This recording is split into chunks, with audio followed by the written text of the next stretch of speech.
Ghana, and on DSTV is channel 279. My name is George Quinn. Top of the stories this hour. We hear reactions to President Mahama's State of the Nation address across the country.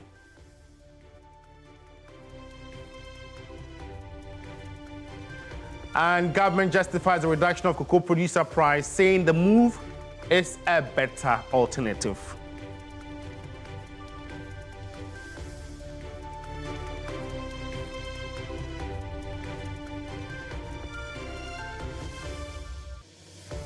And opposition questions the delayed appointment of a substantive defense minister, raising security concerns.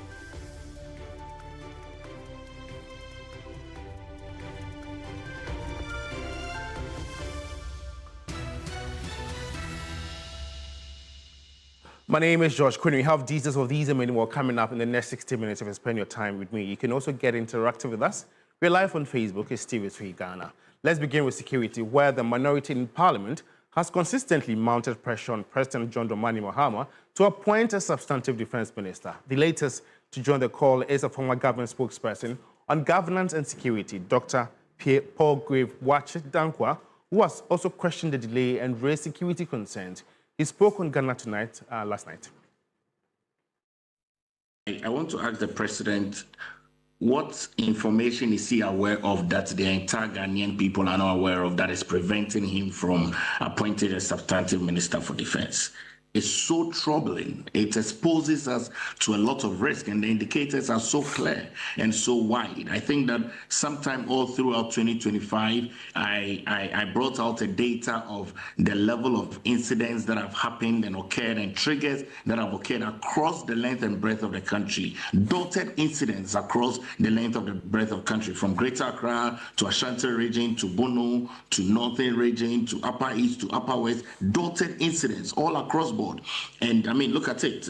We have incidents on the land, we have incidents on our maritime, and it's clearly an indication that the president must be in a hurry to appoint a substantive minister for defense. I thought that this was going to be an opportunity for him to highlight it at the tail end of his State of the Nation address, that Mr. Speaker, my cabinet have considered a nominee for the State of the for Minister for Defense, and the name would be submitted to you for the appointment committee to vet the person so that individual can start his work.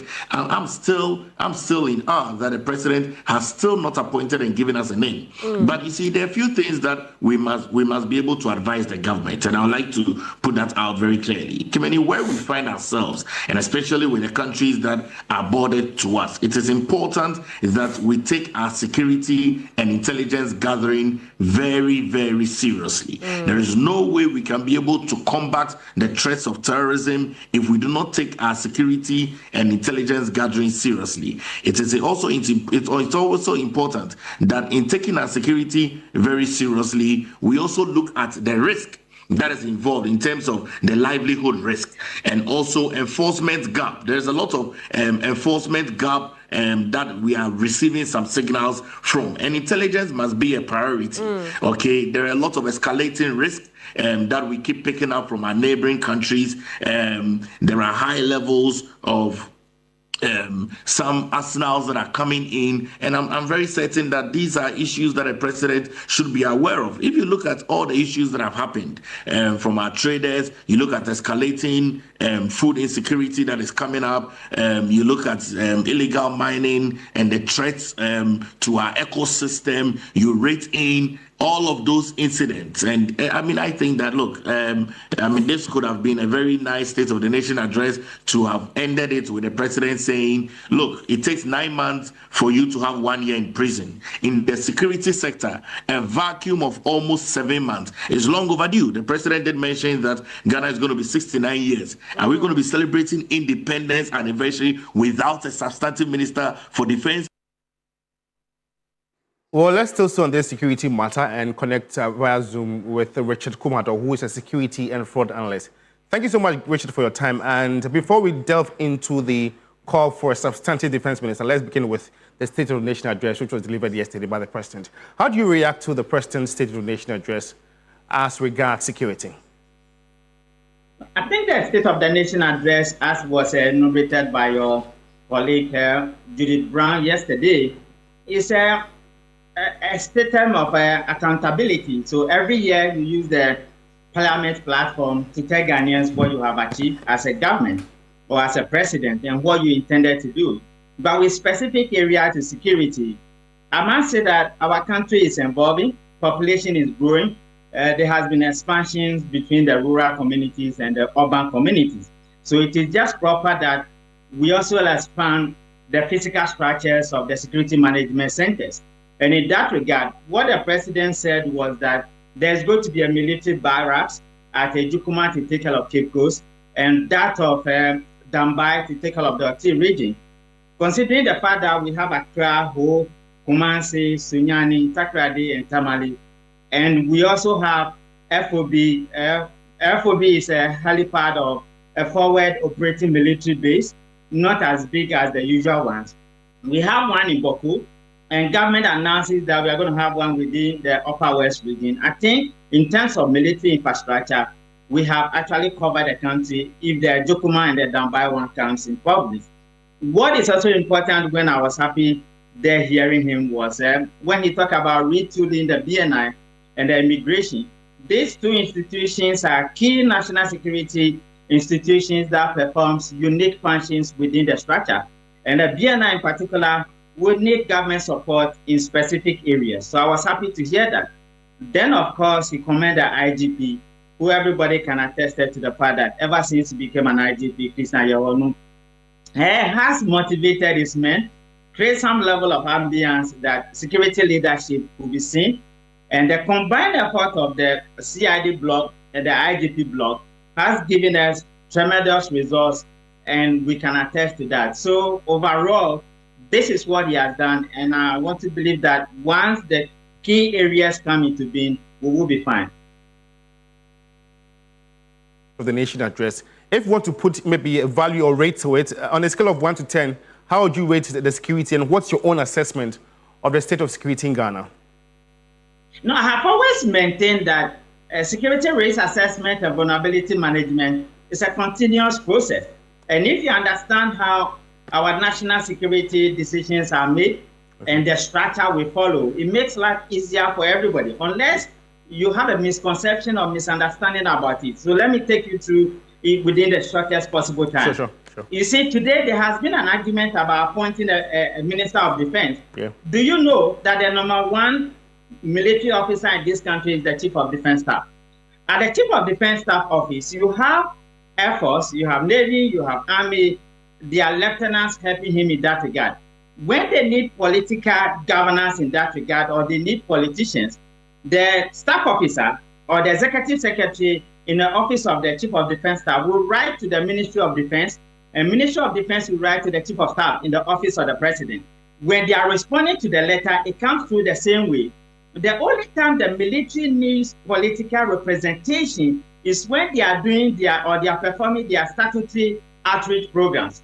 And this is what is creating the hesitation why the president is not nominating a substantial defense minister, because our national security decision-making processes is so simple. How is it so simple? When they go to the National Security Council for the meetings, the military makes a representation as one of the National Security Council institutions. And you have the Minister of National Security, which is Mutaka, who is also acting as the Minister of Interior. Then you have the National Security Coordinator, and you have the National Security Advisor. When they make those decisions, they are the one that briefs the president based on the arrangement they made.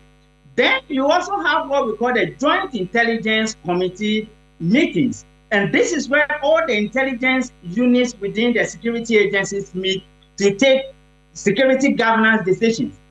So therefore, once the president realized that once I don't have a minister substantial, and Atopasi is playing the override role, and it's not impeding or hindering the decision-making at the highest level of national security decisions, you wouldn't have him making the decision. Other than that, nothing also stops him from appointing somebody. But the major question we need to be asking ourselves is, what is the role of deputy ministers in a presidential democracy where the president is the only one who has the prerogative power to make decisions? So this is where we are as a nation.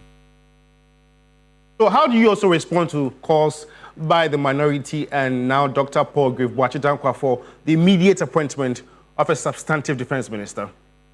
I think it's the prerogative of the president to make those decisions. If the president make a decision tomorrow and appoints somebody other than Atufosi, I don't think that would be a bad thing. Other than that, they shouldn't create a civil war. And all manner of persons are speaking about security, intelligence, and security of this country as if our nation has come under attack or we are at war. I can tell you for a fact that if you look at the security leadership of this country, Charles Kipo at the BNI, this is what he has done for the past 30 years. These are great people with vast experience and capabilities. When you look at the IGP, the president just commended him together with the Ghana Police Service, what they have done. The man at the helm of affairs as a CDS is a great professional. Take Basiteli and go back and check where he came from. In the days of Felix Sapon as the CGI, right down to where they've gotten to where they are. I want to say that, yes, security management and vulnerability management is a continuous process. Let's not create an impression that our country is under attack and we are facing of so much vulnerabilities that cannot be managed. No, we are doing so well. We have performed so well. We have sustained this country over the years, and nobody should create the impression that people should not sleep. Security management is a continuous process. And what these guys at the helm of affairs have done is to ensure that our national sovereignty guarantees are achieved within timelines. Security assurances are provided within timelines. Public safety challenges are addressed within timelines. And security intelligence effectiveness is made available for decision-making and policymakers to take advantage. So that is where we are. And we are raising issues about tomato sellers and attack on the sea as if our country has come to an attack.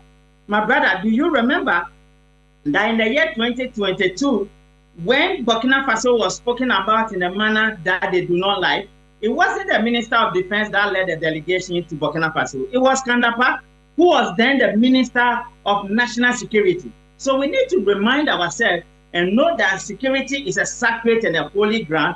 And if you don't have the insight or the inept into that area, it's not an area you speak about anyhow. Let me assure people of Ghana, with Minister of Defense or without Minister of Defense, our men in uniform are putting their lives on the line, and we should not create an impression that shows that their loyalty is being questioned or they do not have this country at heart. They do, because I have served, and I know how difficult it is to serve. And the scars on our body shows that this is the only country we have, and we will do everything at any time to protect the integrity of this country. So much, Richard Kumado. It's always a pleasure tapping into your expertise and actually allay the fears of Ghanaians over the absence of a substantive defense minister. Richard Kumado is a security and fraud expert. And away from that, President John Dramani Mahama says Ghana's economic credibility has been restored and ranks among Africa's top 10 economies. In his second State of the Nation address, he defended tough decisions, including the cocoa price reduction, and announced plans to implement a 24-hour economy. Take a listen. We did not arrest the dollar. We strengthened the CD to put up a good fight against the other currencies. I can say to you with confidence, Ghana is back.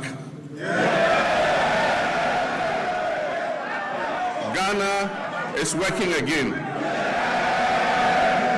And Ghana is open for business. Mr. Speaker, our nation is on the runway. It is in takeoff mode. And you are all advised to fasten your seat belts. In the last week, we have had to take the painful but necessary decision to revise the producer price of cocoa to achieve competitive pricing and resolve the acute liquidity challenges in the sector. Mr. Speaker, failure to do this as others did and left a debt of 32 billion for this government to pay. Failure to do this would have meant borrowing billions in borrowed funds. Mr. Speaker, this unplanned expenditure would have taken us right back to the very devastating economic problem we have only recently begun to escape. So, Mr. Speaker, while fully understanding the concerns and protests of our farmers, I can firmly assure them that the reforms announced by government will see a total transformation of the cocoa sector. And it will guarantee them a fair and transparent price that enables them to meet the cost of producing the commodity and making decent margins. Mr. Speaker, the difference between economic hardship and avoiding the same is the exercise of sound economic judgment. And I'm determined to take decisions that ensure our collective well-being and avoid the suffering of all our citizens. These are difficult decisions to take, but Mr. Speaker, I had to take them. Well, let's stay in the cocoa sector as Minister of State in charge of government communications, Phyllis Kwashiorkor, has justified government's recent decision to reduce cocoa prices, a move he says will help save the Ghanaian economy, which was on the brink of collapse before the NDC took over power. He further states Côte d'Ivoire has decided to follow suit due to the persistent decline in world prices. Because of the adjustment we made to the price, substantial liquidity has come in. True. And indeed, the latest reports from Cocoa Board indicates that in the last few weeks or so, they've been able to advance up to 3.6 billion Ghana cedis to LBCs to buy the cocoa beans that were stranded. Mind you, before the price adjustment, about 580 metric tons of cocoa had already been committed at the price that was fixed originally, 3,600 Ghana cedis per bag. And they were in the process of selling that and receiving funding from the buyers in order that they will be able to pay the LB. So the liquidity situation, as he himself has admitted, has improved substantially since the price adjustment. And it is no surprise that Côte d'Ivoire, that is presently suffering from low sales or a lack of interest from buyers because their price is perceived to be too high, is now seriously considering reducing the farm gate price in order that they will have liquidity to evacuate the cocoa that is stuck in the various warehouses. So since at least 1991, under the Rawlings regime, up until 2024, we have been doing what we call the syndicated loan. Essentially, a group of banks come together to advance monies to Cocoa Board to purchase the beans. Now, for Cocoa Board to do that, they have to, first of all, guarantee a certain level of production after their forecasts, and then commit sometimes up to 80% of the beans that they expect to get from farmers in the form of collateral. Because in the past, we relied heavily on cocoa to shore up our forest reserves. It brings in roughly $1.8 to $2 billion per annum. So you recall that often around August, September, there is some reprieve for the local currency because we get this significant injection of forex. Once Cocoa Board receives that money, they give it to the Bank of Ghana, who gives them the CD equivalent, and then they pay the LBCs to go and pay farmers. The LBCs, in the meantime, would have engaged the farmers and taken the cocoa. Sometimes they do it, they advance money to the cocoa farmers, or they do it on credit, pending the receipt of funding from Cocoa Board. Now, again, the MPP completely destroyed our economy. If you say they completely destroyed... Absolutely. To the extent that because of the debt default or indication of sin, the syndicated loan was not forthcoming any longer. The banks didn't want to touch us with the long pole. So in 2024, they didn't get the syndicated loan. But who would advance you a loan when you have just declared default? As far back as 2022, you declared default. In other words, you told the whole world that you were no longer creditworthy and that if you were giving money, you could simply not pay. So the banks didn't want to deal with us. Indeed, the previous year, they technically defaulted on the loan that they took. But for a $70 million bridge finance they got from the finance ministry, they would have defaulted on the syndicated loan. Well, let's still stay on the cocoa sector crisis. As Member of Parliament for Wale Wale, Dr. Tia Abdul Karibu Mahama has attributed the cocoa crisis to the incompetence of the management of Cocoa Board. He insists the crisis is a self-inflicted problem which must be laid at the doorstep of government. He spoke on key points earlier today. Let's be granted that the MPP caused the problem on the basis of which you were voted into power. You have no business coming to look Ghanaians on the face when you profess to the whole country that you have what it takes to rescue the country. In any case, you told us you will run the economy aground. Yet you are telling us today that you have been able to rescue the economy. Why can't you rescue the cocoa sector? So this duplicity and double standard in the measures they use to even judge their own competence is mind-boggling, because you told us that the economy was run aground, you were able to rescue it, but a sector of the economy, which is cocoa sector, you've not been able to rescue it, and you are still blaming, sending the roses to where it doesn't, and actually sending maybe the grass to somewhere it doesn't belong. Look, this government made a clear promise to farmers based on their understanding of the cocoa sector. And when you made the promise that you're going to give farmers 6,000, 7,000 Ghana cedi per bag, you were clear in your promise. Now, you were also not, you were using the existing exchange rate at that time to make your calculation. That when Forex was not doing so well, it is sometime to the 14, sometime to the 13. You were using that. But when you even came to power, you used your Bank of Ghana rate, which was not even up to the 70% that you promised. Because if you are going to give farmers dollar, give them the dollar equivalent, let us use the prevailing market rate of the exchange rate to determine what you can buy. Because when the LBCs are going to buy the dollar, they don't use the Bank of Ghana rate. They use the commercial bank rates. So you cannot hide under numbers and try to say that what you are giving. In any case, if a government is telling me that 5% is better than 10%, and then 3,500 is better than, 2,500 Ghana cedi is better than 3,600 Ghana cedi, it tells you the kind of analysis they are doing with this particular problem. Look, you created a problem. The problem is that the cocoa sales are forward sales. And we all know, even Randy, as the chief executive officer, professed so many solutions. I sat on TV and he was the host, claiming to know the solution, highlighting the forward sales of cocoa, and said that there was no reason why you'll be making a commitment into the future, prices are determined, and then you are still making losses. Yet, we had a formal sale for a particular season. You decided to lock the goods down, thinking that prices were going to increase because the projection was that prices will increase. You end up not selling as many as 70,000 tons. That is basically going to be a cost to you. And now, Managing Director of the cocoa marketing company, Dr. Wisdom Kofi Dogbe, has denied assertions that his outfit is engaged in speculative trading of cocoa as a means of maximizing profit without considering the interest of cocoa farmers. He also denied claims that the Cocoa Board hoarded some 70,000 tons of cocoa beans. He also spoke on key points. So we don't engage in speculative trading, not at all. We don't do that. Our responsibility is to ensure that we are getting the right price so the farmers can get the best possible outcome for their hard work on the farm. So we never speculated, we will never speculate.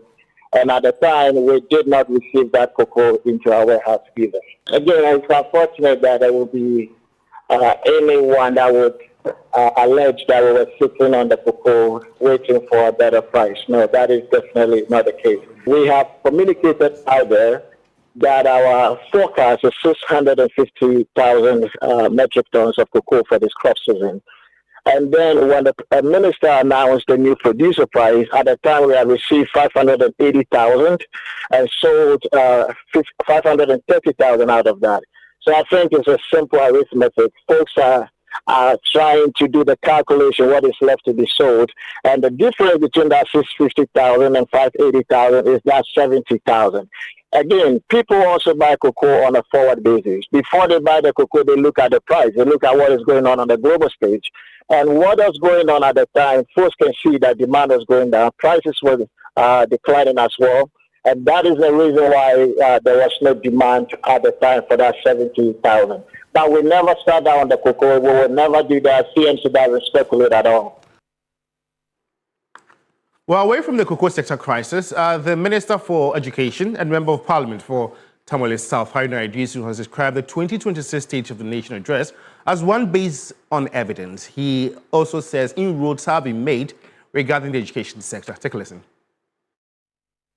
For me, this State of the Nation address today is evidence-based. It's not one of those State of the Nation for which you are not able to pinpoint what the achievable evidence data is and have been provided. So if you were to ask a number of questions, has there been economic recovery? Yeah, there has been.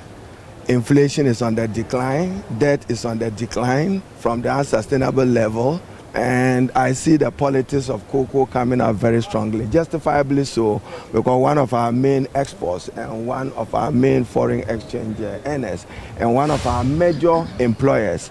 But I know, as President Rawlings observed in one State of the Nation address, to eat an omelette, you must break an egg.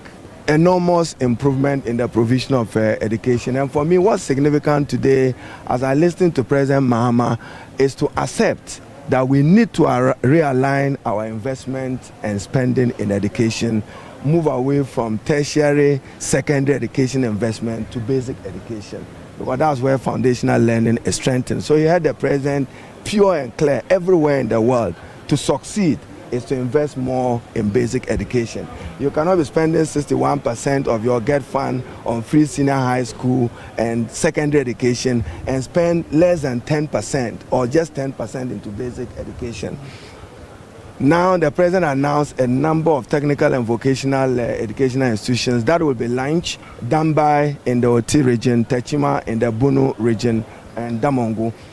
GET Fund had some resources we unlocked last year which was not utilized. So we'll ring-fence that for the takeoff of those universities. And then also, more importantly, the establishment of the TVET Fund to address the growing youth unemployment. So Haruna Idrisu is the Minister for Education. Let's know what you also make of the state of the nation. We are active on Facebook. It's TV3 Ghana. Engage us with your comments, opinions, reservations. Hopefully read them and share them to the rest of the world. Away from the State of the Nation address, a student leader and an economist in the Eastern region have described President John Dramani Mahama's State of the Nation address as reassuring, but requiring stronger action in key sectors. While they commended interventions in critical sectors of the economy, they insist more intervention or attention must be given to agriculture, education, and the fight against illegal mining. Generally, in my school, students who have moved from level 100 now to level 200, a lot of students are still facing challenges. Most of them, or some of them, have not received their no-fee stress. I must admit that it's a very good initiative for the government to ease some burdens on students, especially students coming the first year. I believe that now that we have new level 100s that they will be receiving their money, it's also imperative that students that did not receive their no-fee stress last year should be catered for. 1.7 million jobs that the president is asserting that has been catered. And for me, if indeed the jobs are there, then kudos to the president and his government. But I'm struggling to understand where these jobs are. But if indeed those jobs are there, then it means that it gives hope for we already in the tertiary institution that after school we'll land some good jobs to do with the illegal mining. We saw the voice of government when they were in position in regards to fighting illegal mining, and I think the work is not being done well. For me, because this thing affects all of us, our water and our sanitation and all those things, our forest reserve bodies. I think the government should increase their work on it. Specifically, Eastern regions, there was not too much for us, and I think that government will box everyone into a larger scale. I still have one issue in governance, and that issue has to do with decentralization and government concentrated effort in agriculture productivity. In the Eastern region, for example, we have some section where cassava is very important. We have some section that plantain is very important. What targeted product can be coming from the agriculture sector that can boost productivity and create jobs for these people? In the Volta region, we have cassava and others. So government should decentralize volumes of agriculture activities. While the others could be minimal, government targeted intervention should be decentralization, where crop decentralization will see to be king. And Eastern regional roads are also deplorable. I hope that in terms of general governor allocation of roads, government could give us some good roads as far as the region is concerned. We talk about having satellite market for 24 hours in the regions, which I think is very best. I'm just looking at how the modalities will going to be. Because once such a thing is deployed and the modalities are very good, it is going to quicken economic activities. And now let's cross over to the Bono East, where residents are having mixed reactions over the State of the Nation address. While some are in agreement with the president's address, which paints a picture of a nation on the rebound, others are raising concerns over a gap between national macro statistics and the daily reality on the ground. And now, Belinda is our regional correspondent. Belinda, how are residents in the Bono East reacting to the State of the Nation address that was delivered by President John Dramani Mahama yesterday? Right, so it has been a mixed reaction, and generally, residents are applauding the president for the current performance of the economy, ranging from the GDP and to the current performance of the Ghanaian currency, the cedi, against international currencies, and also how the economy is running smoothly lately, even though they've raised concerns over how the normal Ghanaian market or the market woman has not reduced their prices, even though the currency is performing greatly against international markets. They wanted the president, or they want government to put in place measures to regularize the market system so that the market women or the sellers on the market who have not reduced their prices should be able to reduce it, so that the performance of the economy will be felt in the pockets of residents, because the raised concern that even though the economy is performing greatly, they are aware of that, but because they cannot feel it in their pockets, it is really a concern to them. So they want the market system to be regularized so that prices of goods and services will be reduced to fit the current performance of the economy. So, Belinda, outside the economy, what other concerns are being raised by residents? Right. So residents have raised concerns over unemployment rates. Even though there have been some reduction in the rate of unemployment, they still feel government can do better. Because according to them, if in a country, if the youth is unemployed, I beg your pardon, then there is always agitation and youth wanting to demonstrate against government. But if the employment rate is raised higher, everybody gets something to do, and there's no time for even you to go out there to say you're going to demonstrate. So they want government to create more jobs for the youth. And also some raised concerns over the oral. According to them, since government came into power, they've not really seen the activities of the performance of the oral, which promised to prosecute persons who have tampered with public funds. And so they want to know what the oral is doing now. They wanted the president to address yesterday in the SONA, but they didn't capture that being addressed. And so these are some of the concerns that are being raised by residents generally. Let's listen to what residents have to say. Okay, sure. The economy, there are improvements upon the economy. Yet still, there are lapses that we need to be addressed. The cedi has appreciated. We actually applaud the president for that initiatives he took to calm down or to combat the cedi gesture. So what we are looking forward is that upon the cedi that has come down, there are some goods and services that we produce or we provide in the system that it still goes with the old cedi that it was high. I mean, when the cedi came down, there are some things we need to have reduced. There are some supermarkets and other stuff. So when you go there, how they used to sell it at the initial time, it is still the same thing as they sell. Cars, peppers, and other stuff is the same thing.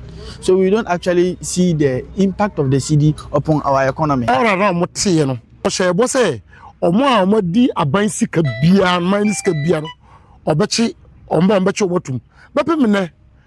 Yati say we mu gift award mo na sefunya yanti obi anka bepemene so all is mate so yanti die yehu de all na so material to won pa kyese ko yesro mo o ma yehu mo animu ya o ma di man sika no e weto boa ndumo bebre subirimu wo ho motin kurase a o mo yen school dan yen nsuo yen no me sika no ko beto solve that issues bebre. I like when he said we should tighten our belts as a country because we won't get things so easy.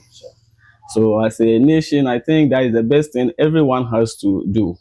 We all has to come together to ensure that things are moving well. And I think everything is actually going on well.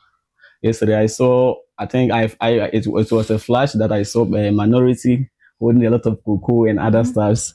I think they were protesting about the cocoa price. My father is a cocoa farmer. Actually, when I heard the cocoa price has reduced, I was actually not happy initially. But looking at the world market, you can't blame any governments about that. Actually, generally, I would say everything was fine. Yes, but my major concern is about the employment, because. And Belinda Tete is a Bono East correspondent, and we'll be following up on this and surely update you in our subsequent bulletins and what other residents in other regions are saying about the State of the Nation address. And now the Tamale Metropolitan Assembly, TMA, has issued a strong-worded communique warning imams and other Islamic scholars to desist from using their platform to perpetuate hate and inflammatory comments during their preachings, which has the tendency to spark tension, leading to social unrest and conflict. According to the Assembly, such preachers will be arrested and prosecuted. The 7-point communique also urged the imams to see peace as a means of promoting unity among the people of Tamale.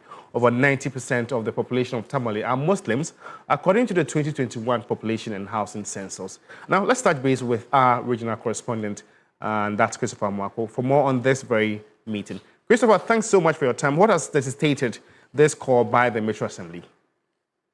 Yes, so George, over the years, there has been this conversation of how Muslim scholars, especially during the month of Ramadan, there is this thing called tafsir, where they come to preach using the Holy Quran and the Hadith to the people. And over the years, there has been some issues of use of hate speech by some of the scholars during these preachings. And so it has more often than not raised some tensions within the Greater Tamale metropolis. This year, the Metropolitan Chief Executive, the Tamale Metro Security Committee, and other stakeholders thought it wise to engage these scholars to ensure that they refrain from hate speech using their platforms, which has a tendency of creating conflict. And so the meeting was successful, and they have all shown a commitment to ensuring that they live within the issues that the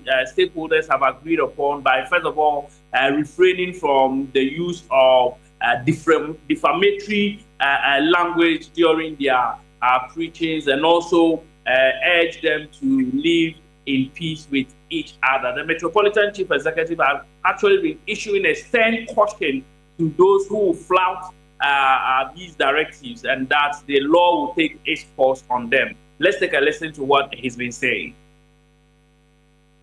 No chief, no malam, no opinion leader has ever called me to tell me that me or don't do ABC. So they rather support me to do.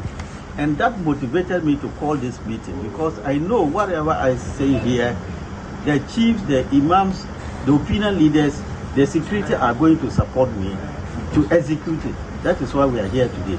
So you should be rest assured that the leadership is committed. My security is committed. The chiefs are committed. Together we are going to fight it. And as you mentioned, today, if we go out from this place and we realize that any malam who veer away from the Hadith and Quran, you should be rest assured we are going to pick that malam. Sule Salifo is the Tamale mayor and also spoke with our regional correspondent, Christopher Marco, in that regard. That's where we pause and go for our first commercial break. We're back in 1 minute. Stay with us.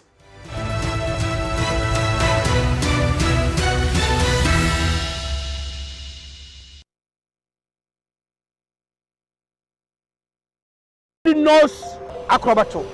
And if you know acrobato, it means you know a bunch of homeopathic.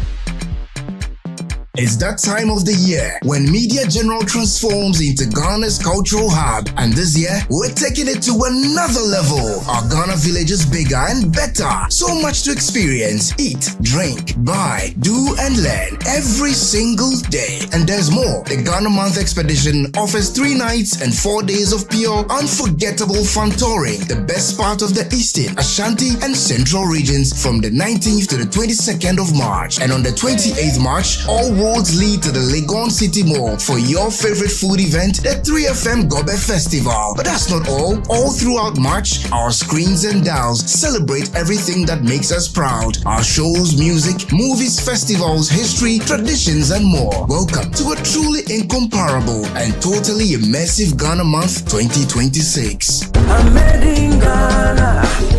Ghana Month launches on all media general platforms on Monday, 2nd March 2026 at 10 a.m. It's time to explore Ghana again. From 19th to 22nd March, join the Ghana Month Expedition. 3 regions, 4 days. Eastern, Ashanti, Central. We kick it off in Eastern region. Chocolate experiences, fresh farm fruits, Safari Valley lunch with zebras and exotic animals, Bonsu Eco Park for canopy walks and ziplining, and then party at the Rock City Hotel. Ashanti takes over. Bonre Kente Museum, Kumasi Museum, Komfornochi Source Site, Lake Bosomtri for hiking adventures and sleepover at Rich Condos. Central brings the history at St. Manso, Cape Coast Castle, plus lunch by the coast. Then a Crown Resort vacation, quad biking, horse riding, water adventures. All this for 6,500 Ghana Cedi single, 5,500 Ghana Cedi shared rooms, and 10,500 Ghana Cedis couple. You're interested, right? Call now 0531 100927 or 0247 120 633. Ghana Month Expedition, 19th to 22nd March. Don't just watch Ghana, experience it.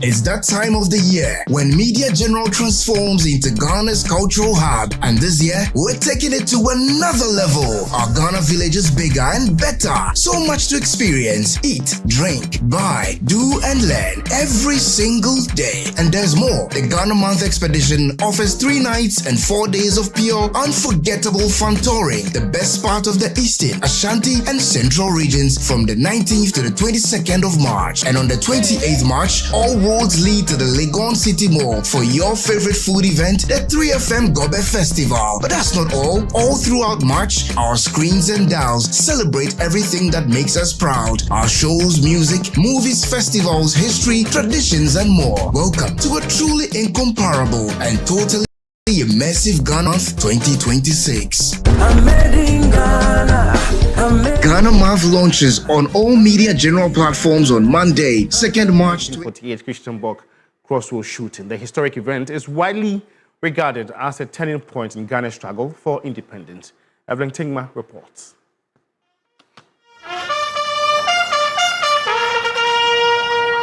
Today marks exactly 78 years since the tragic events of the Christianborg crossroads shooting, where 3 unarmed servicemen were shot by colonial police during a peaceful march to present a petition to the then governor at the Christianborg Castle.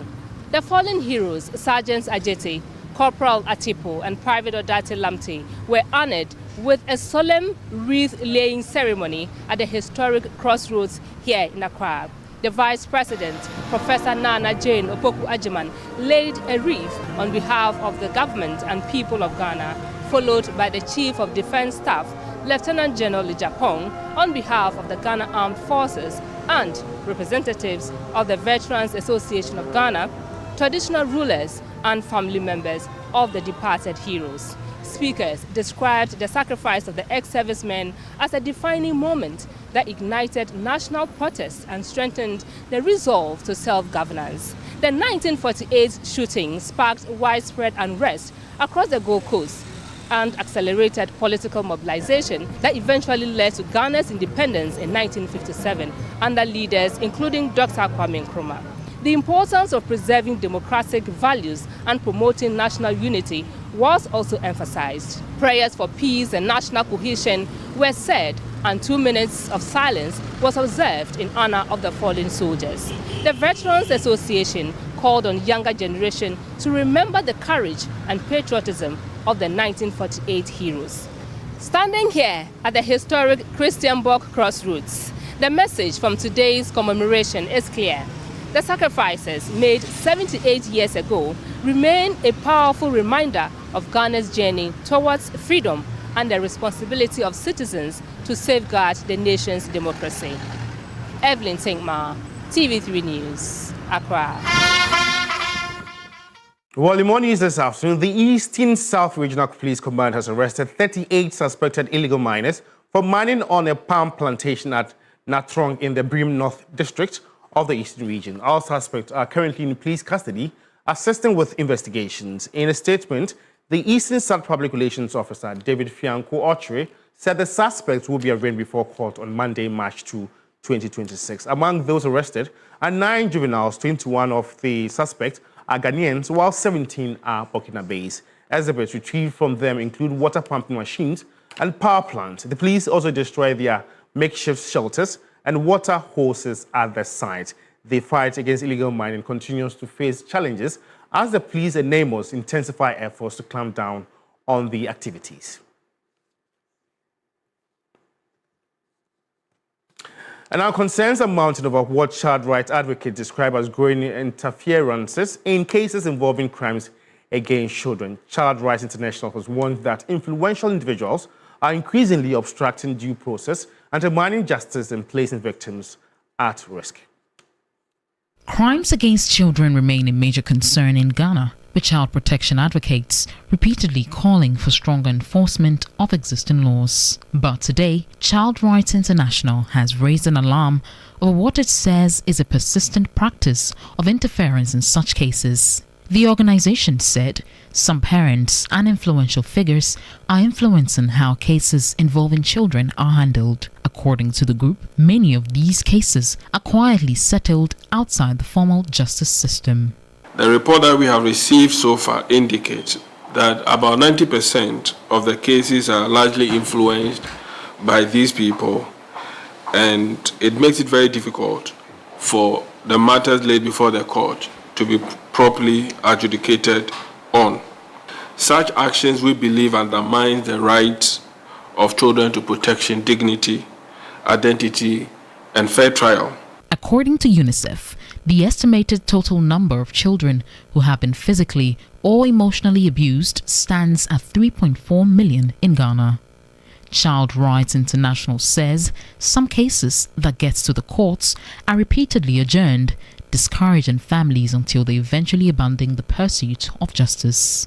Beyond accountability, the group highlighted the psychological toll on victims.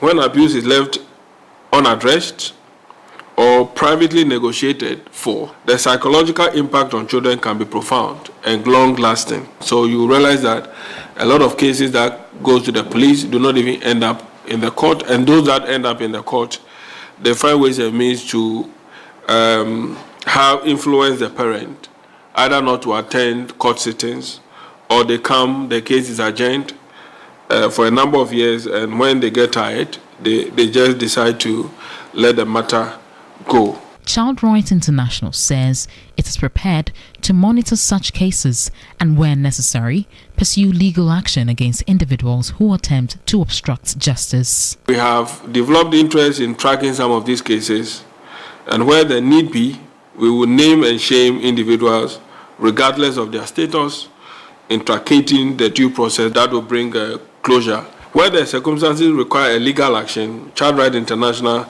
is also ready and willing to prosecute to ensure that issues about children are not done in a manner that would have some kind of a meaning of impunity.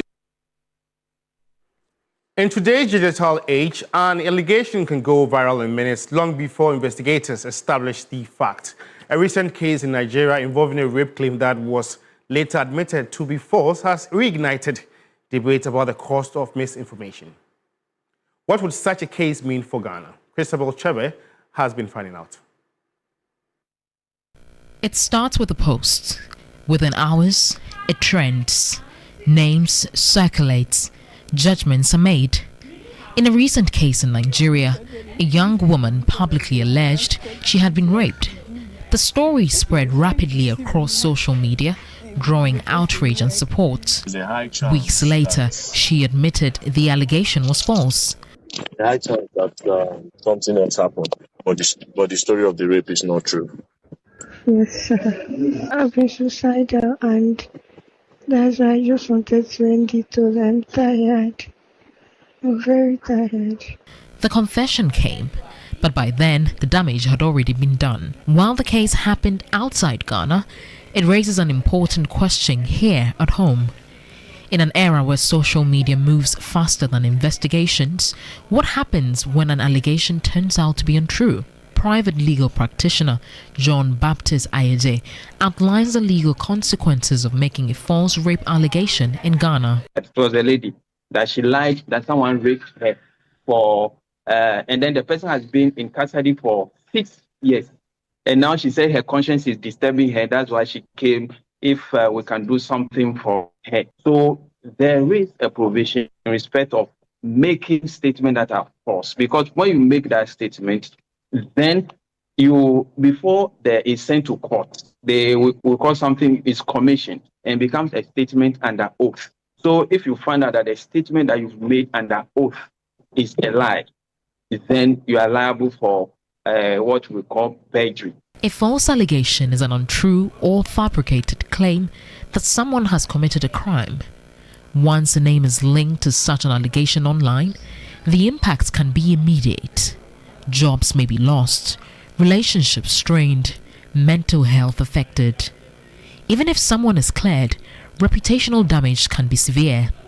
Public suspicion does not always disappear. In 2013, American singer and songwriter Conor Oberst was accused of rape in an online post. The allegation spread quickly across blogs and social media. Months later, the accuser admitted she had fabricated the story. According to him, the false allegation is equal to a car crash. The case is an example of how difficult it can be to undo harm once an accusation goes public.